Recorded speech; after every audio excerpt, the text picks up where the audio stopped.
अब मैं अपने सबसे पहले पॉइंट पे आता हूं।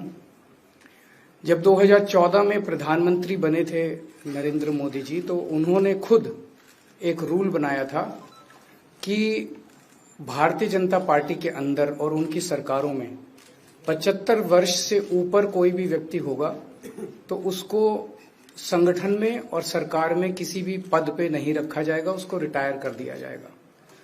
और उसका सबसे पहले उस रूल के तहत आडवाणी जी को और मुरली मनोहर जोशी जी को रिटायर किया गया था। और उसके बाद तमाम यशवंत सिन्हा जी, सुमित्रा महाजन जी, कई लोगों को यहाँ टिकट नहीं मिली। कई लोग जो पद पे बैठे हुए थे उनको पद से इस्तीफा दिलवा के उनको हटाया गया। ऐसे कई सारे लोग हैं।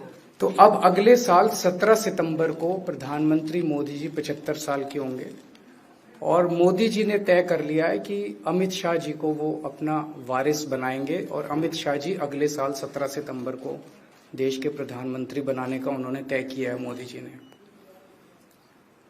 इसके ऊपर मोदी जी पिछले 1-2 साल से लगे भी हुए हैं, क्योंकि भारतीय जनता पार्टी के अंदर अमित शाह जी के सामने जो जो बाधाएं पैदा कर सकता था नेता, एक एक करके उन सब नेताओं को साइड कर दिया गया, उनका पत्ता साफ कर दिया गया।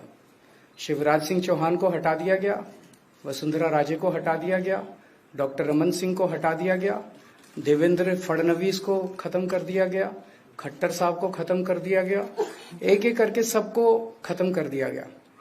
एक ही शख्स बचे हैं जो अमित शाह जी के रास्ते का कांटा बन सकते हैं। हेलो, आवाज आ रही है? आ रही है। एक ही ठीक है, आ रही है। एक ही शख्स हैं जो कि उनके रास्ते का कांटा बन सकते हैं, वो हैं योगी आदित्यनाथ जी। अब योगी आदित्यनाथ जी को इन्होंने हटाने का पूरा मन बना लिया है और अगर इनकी सरकार बनी तो 2 महीने के अंदर योगी जी को भी उत्तर प्रदेश के सीएम से हटा दिया जाएगा। मैंने दिल्ली में 3-4 दिन पहले ये प्रेस कॉन्फ्रेंस की थी और ये दोनों मुद्दे उठाए थे। जैसे मैंने मुद्दे उठाए थे तो अमित शाह जी ने और उनके कई नेताओं ने अपनी भावना प्रकट की कि नहीं, मोदी जी को 75 साल में इस्तीफा नहीं देना चाहिए, मोदी जी को 75 साल पूरा कार्यकाल पूरा करेंगे।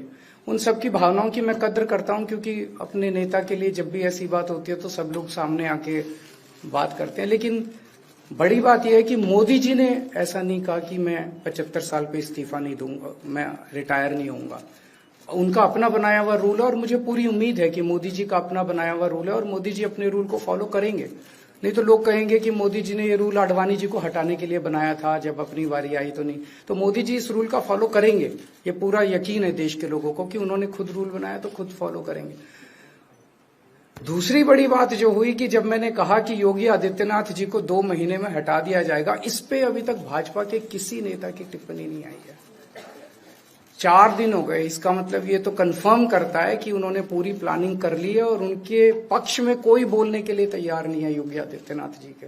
तो उनका हटना अब लगभग तय है कि योगी आदित्यनाथ जी को उत्तर प्रदेश के सीएम पद से हटाया जाए।